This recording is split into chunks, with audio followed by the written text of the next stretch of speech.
The clinking of crystal against porcelain was the loudest sound in the vast dining room, a stark contrast to the suffocating silence that always settled over these McBride family gatherings.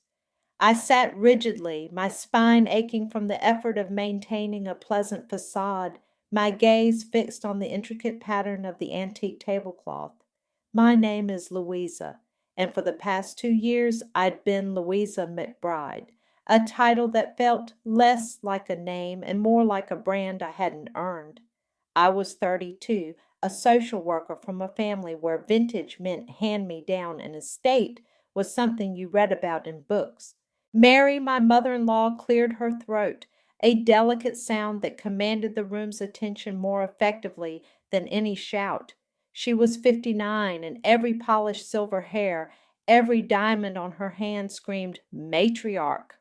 Her eyes, sharp and assessing, landed on me. Louisa, darling, she purred, her voice dripping with an artificial sweetness that always set my teeth on edge. Is that dress new? It's distinctive. And would you mind terribly taking the group photo? You always have such a knack for capturing the real us. I felt the familiar flush creep up my neck. The dress was a gift from my husband, Yusuf, 34, and it certainly wasn't from a thrift store. But Mary's implication was clear. She always found a way to remind me of my modest roots, of how I, a social worker dedicated to helping women escape impossible situations, didn't quite fit into their world of inherited wealth and stifling expectations. Yusuf, my quiet, loyal husband, shifted uncomfortably beside me, but said nothing.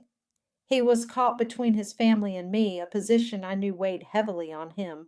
Across the table, Yusuf's older brother, Brent, 36, gave me his usual cold, assessing stare, while his father, Percy, 63, barely acknowledged my presence, his focus entirely on Mary. Only Jennifer, Yusuf's younger sister, 28, offered a fleeting, almost apologetic smile, a silent acknowledgment of the unspoken battle lines.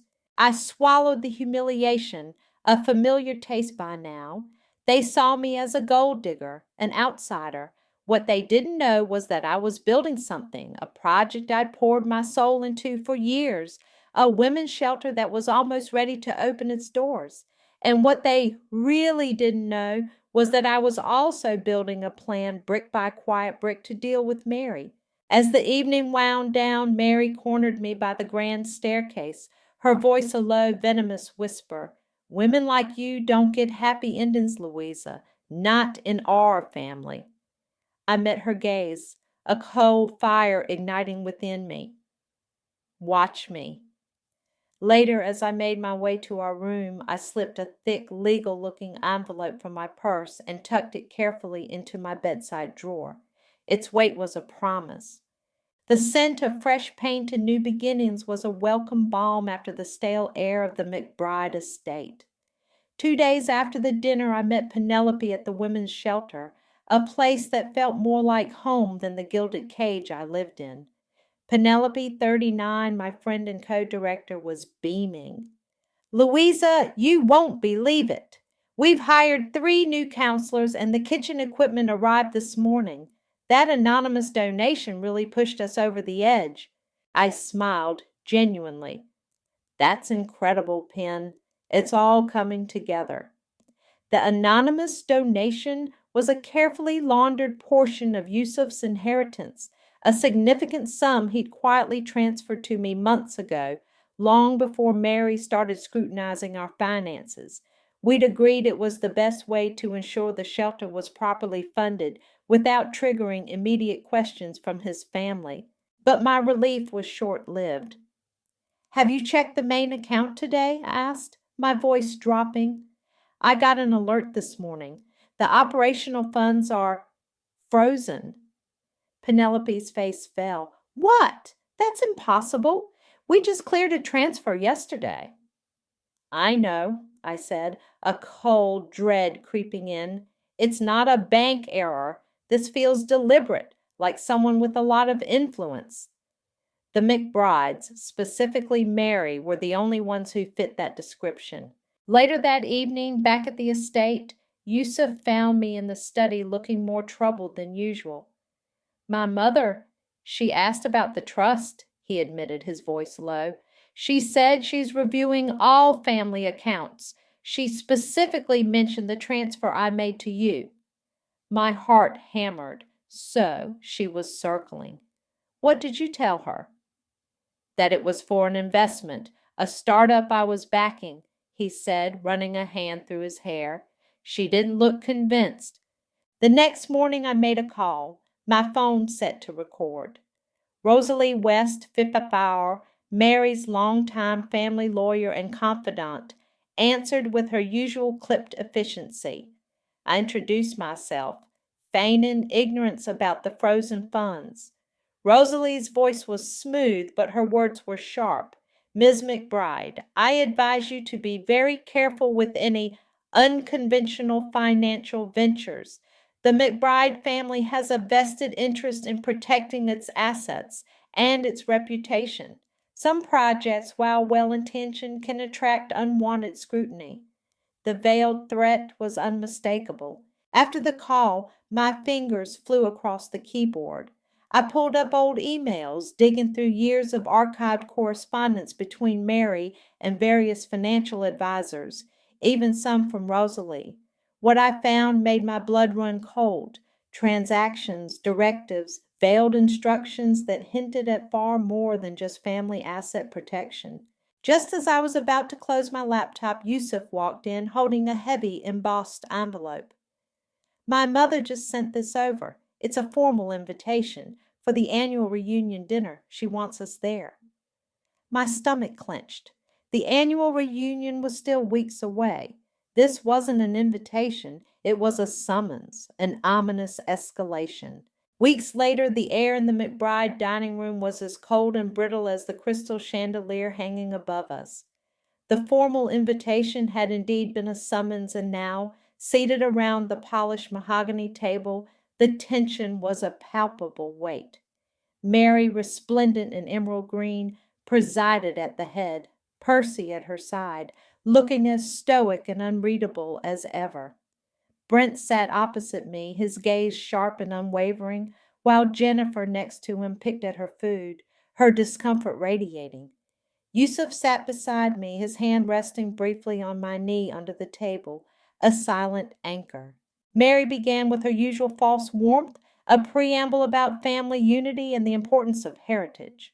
My stomach churned. I knew this dance. It was the calm before the storm. Then her voice, still smooth but with an edge of steel, cut through the polite chatter. It pains me deeply to bring up such an unpleasant topic at our annual gathering, but the integrity of the McBride name, and indeed our family's financial future, demands it. Her eyes, cold and unwavering, fixed on me. Louisa, darling, there have been irregularities. Significant sums from the family trust, funds meant for the direct descendants, have been diverted. We have reason to believe this money has been siphoned, perhaps even manipulated, under the guise of a rather dubious, charitable venture. My breath hitched. She was going straight for the shelter. It's come to our attention, Brent chimed in, his voice flat, that Yusuf's judgment has been compromised, and the family name Mary is right is being dragged through the mud. Percy, usually silent, finally spoke, his gaze fixed on Mary. We simply cannot tolerate such impropriety. Jennifer shifted uncomfortably, her eyes darting between me and her mother, but she remained silent, trapped in her usual role. All eyes turned to Yusuf. Mary's gaze was a challenge, daring him to defy her. Yusuf, she said, her voice a silken trap, surely you can explain this. Assure us all that you haven't been misled. Yusuf opened his mouth, a muscle twitching in his jaw. My pulse raced. This was it, the public shaming, the moment she expected him to choose. But before he could utter a word, I moved. My hand, steady despite the tremor in my chest, reached into my bag. I pulled out the thick, legal-looking envelope I prepared, the one that had been tucked away since the last family dinner. With a deliberate slowness that felt deafening in the suddenly silent room, I slid it across the polished table, stopping it directly in front of Mary. "Actually," I said, my voice surprisingly calm, "perhaps I should explain."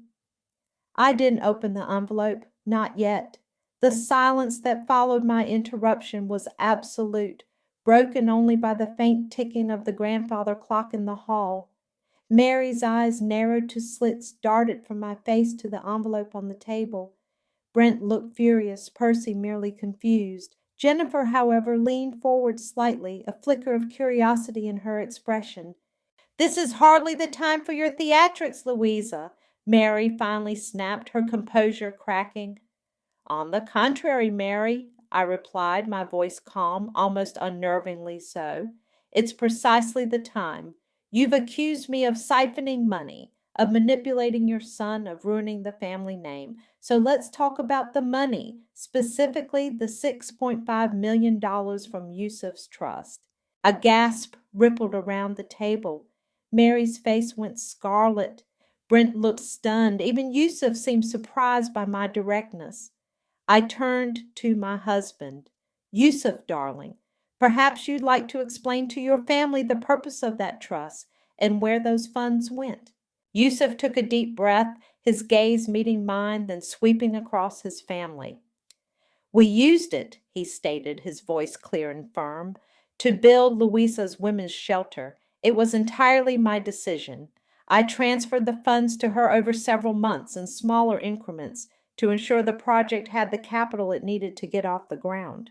Mary slammed her hand on the table, making the cutlery jump. "You did what, Yusuf? How could you be so foolish? That money was for your future, for our family." I held up a hand, cutting her off. "Actually, Mary, it was Yusuf's inheritance to be used as he saw fit, and he chose to invest it in a cause he believes in, a cause, I might add, that is now a registered nonprofit, fully compliant with all state and federal regulations." I pushed the envelope across the table again, this time gesturing for her to open it. Reluctantly, Mary tore it open. Inside were notarized documents, bank statements, and a meticulously organized timeline of transfers. "Here," I continued, my voice ice cold and measured, "are the records of every financial move, time-stamped emails confirming the transfers, the nonprofit registration, the architectural plans, the permits, the staff contracts, every penny accounted for, legally and transparently." The family's accusations evaporated under the weight of the evidence. Brent looked deflated, his earlier bluster gone. Percy stared at the documents, his jaw slack.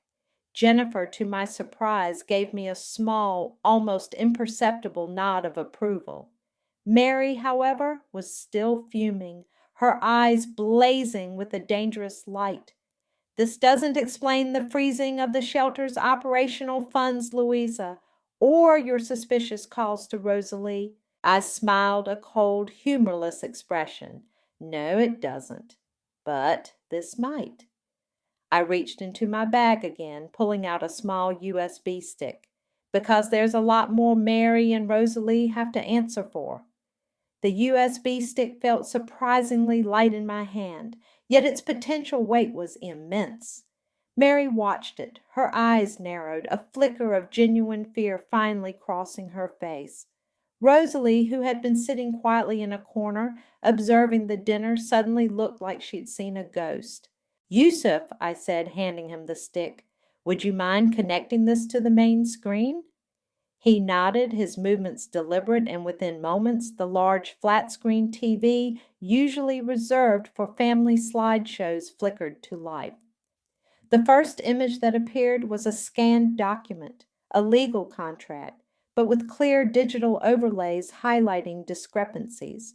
"This," I began, my voice clear and steady, is a notarized document from 2015. It purports to transfer a significant portion of the McBride estate to an offshore holding company. Notice the signature? It's Percy's. But if you look closely at the time-stamped metadata and compare it to other documents signed by Percy around that time, you'll see the digital signature doesn't match. It's a forgery.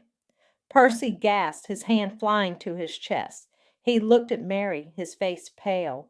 And here, I continued, clicking to the next slide, are bank statements, large sums funneled from the estate's primary accounts through various shell corporations and into that same offshore account, all authorized supposedly by Percy. I clicked again. And here's an email from Mary to Rosalie, dated just 2 weeks ago, explicitly instructing her to freeze the shelter's operational funds, citing unauthorized expenditures and reputational risk. An attempt, I believe, to cripple a legitimate nonprofit and cover your tracks. Rosalie's face was now ashen. She looked like she wanted to disappear under the table. But it gets better, I said, my voice devoid of emotion. I played an audio file. Rosalie's voice, clear as a bell, discussing a sensitive matter with someone identified only as Councilman Davies. The conversation outlined a clear attempt to bribe a local government official to expedite a zoning change for McBride property, circumventing environmental regulations. The date and timestamps were undeniable. The room erupted. Percy stumbled back from the table, clutching his chest, looking on the verge of fainting. Brent, his face a mask of horror and fury, jumped up. "What have you done, Mother? My inheritance, my future!" He looked ready to bolt. Jennifer, shaken but resolute, walked over to me. "Thank you, Louisa," she whispered, her voice thick with emotion. "Thank you for telling the truth." Mary surprisingly had gone quiet, her eyes fixed on me with a terrifying intensity. "And finally," I said, clicking to the last slide, a simple text message screenshot. Just to ensure everything was properly handled, I sent all of this, every single piece of evidence, to a federal auditor, Ms. Alina Delgado. She should be arriving any minute now. The doorbell chimed, a polite, almost innocuous sound that belied the seismic shift it heralded. Mary flinched, her eyes wide with a mixture of disbelief and dawning horror. Percy, still reeling, looked at the door as if it were the harbinger of doom. Brent, who had been pacing frantically, froze. A moment later, the butler, looking utterly bewildered, announced, "Ms. Alina Delgado is here, with a team from the Federal Audit Office." Ms. Delgado, a woman in her 40s with a no-nonsense demeanor and sharp, intelligent eyes, entered the dining room, followed by two stern-faced individuals carrying briefcases. She nodded politely to me, a silent acknowledgment before turning her attention to Mary and Rosalie. "Ms. McBride, Ms. West, we're here to discuss a number of serious allegations regarding financial misconduct and potential public corruption. We have a warrant to examine all relevant financial records and to question all parties involved." The room descended into chaos. Percy, finding his voice, pointed a trembling finger at Mary. "Mary, what have you done? You've ruined us. My reputation, our legacy, everything." His face was blotchy, his usual stoicism shattered. Brent, pale and visibly shaking, confronted his mother. "My inheritance. You've jeopardized everything. How could you be so reckless?" He looked at me, a flicker of something akin to understanding, or perhaps just fear in his eyes. Jennifer, however, stepped forward, placing a hand on Percy's arm. "Father, please. Louisa just exposed what was already happening. Mother's actions, not Louisa's, are what brought this here." Her voice was firm, a newfound strength in it. It was the first time I'd ever heard her openly break with Mary. Yusuf, his face a mixture of shock and profound sadness, put an arm around my shoulders. He led me gently out of the dining room, away from the unfolding disaster. We stood in the grand foyer, the sounds of official questions and increasingly frantic explanations drifting from the dining room. I can't believe this, Yusuf whispered, his voice thick with emotion. My own mother, all these years. He looked at me, his eyes filled with a pain that twisted my gut. You did what you had to do, Louisa. I know that. But this is a lot. I squeezed his hand, a bittersweet vindication settling over me. The truth was out. Mary was cornered. But seeing Yusuf's grief, the collapse of his family before his eyes, was a heavy price. This wasn't just about my revenge. It was about the destruction of his world.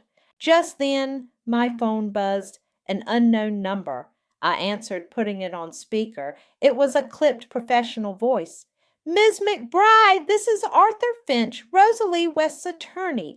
A word of warning, revenge is a double-edged sword. This isn't over. You made some very powerful enemies. The line went dead. The days that followed the auditor's arrival were a blur of headlines and hushed whispers.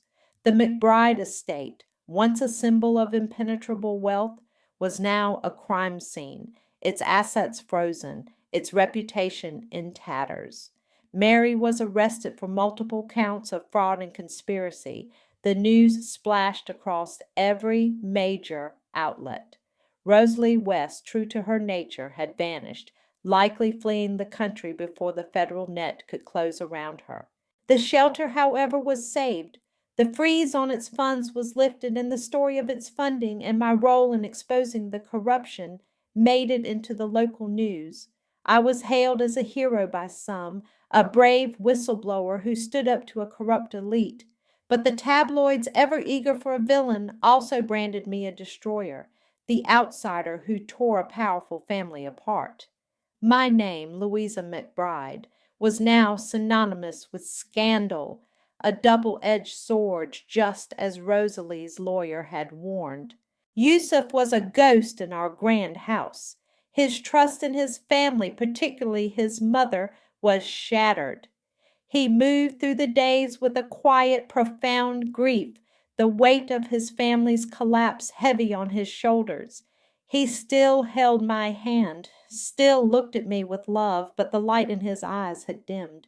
That evening, as the last of the news reports flickered across the screen in our sitting room, I felt a strange mix of vindication and disquiet. The satisfaction of seeing Mary's empire crumble, of knowing the shelter was safe, was undeniable. But it was tempered by the raw pain I saw in Yusuf and the chilling realization of the cost. I had won, but at what price? Was the quiet satisfaction of karma worth the collateral damage? Yusuf, sensing my turmoil, reached for my hand. He brought it to his lips, a tender, reassuring gesture. You did what had to be done, Louisa, he said, his voice raspy. They were hurting people. They were hurting us. His words were a balm, but a faint one. I looked around the opulent room at the framed family portraits lining the walls. One, a large, ornate portrait of Mary, Percy, Brent, Jennifer, and a younger Yusuf, had somehow fallen from its hook. It lay on the floor, the glass shattered, the faces within cracked and distorted. I wondered, staring at the broken image, if I was now the villain in someone else's story. The scent of fresh wood and plaster filled the air, a stark contrast to the stale opulence of the McBride estate. It had been several months since the federal auditors descended, and here, at the shelter, we were expanding. New wings were being added, a dedicated child care center was under construction, and the demand for our services had soared, ironically, after the public spotlight. Penelope and I stood in what would soon be the new common room, overseeing a team of contractors. The victory felt tangible, built with my own hands, funded by Yusuf's trust, and secured by the truth. The news channels had been full of it for weeks, Mary McBride's sentencing. The powerful matriarch, once untouchable, now faced a significant prison term for fraud and embezzlement. Rosalie West remained at large, a fugitive, her name a footnote in Mary's downfall. The McBride estate, that grand suffocating monument to old money, was facing liquidation, its vast wealth now earmarked to repay defrauded investors and cover legal penalties. The thought of it being broken up, sold off piece by piece, brought a cold, satisfying chill. My own name, Louisa McBride, still appeared in the tabloids, a curious mix of praise and condemnation. I was the hero who exposed corruption, but also the woman who shattered a prominent family. The public scrutiny was a new kind of uncomfortable, but it was a small price to pay for the safety and future of countless women who would find refuge here. Yusuf was still navigating the wreckage of his family. His grief was profound, a quiet sorrow that settled deep in his eyes, but his loyalty to me remained unwavering. He spent more time at the shelter now, helping with administrative tasks, finding a new purpose away from the crumbling legacy of his past. A few days ago, my phone rang. It was Jennifer. Her voice was hesitant, almost fragile, but there was a new strength there, too. She wanted to meet, to talk, to figure out how to rebuild something, anything from the ashes. I agreed. The family was fractured, perhaps irrevocably, but maybe, just maybe, a different kind of connection could emerge. Standing here, watching the shelter take shape, I reflected on the price of victory, respect, safety, purpose, all earned. But also a fractured family, a husband's heartache, and my own name dragged through the mud. Sometimes karma's retribution felt as cold as the silence that followed an open secret. As for happiness, I didn't know if it was a destination anymore, but I was empowered, battle scarred, and finally truly unafraid. I pulled out my phone, opening a new post. There was so much more to tell, so many layers to peel back, because in old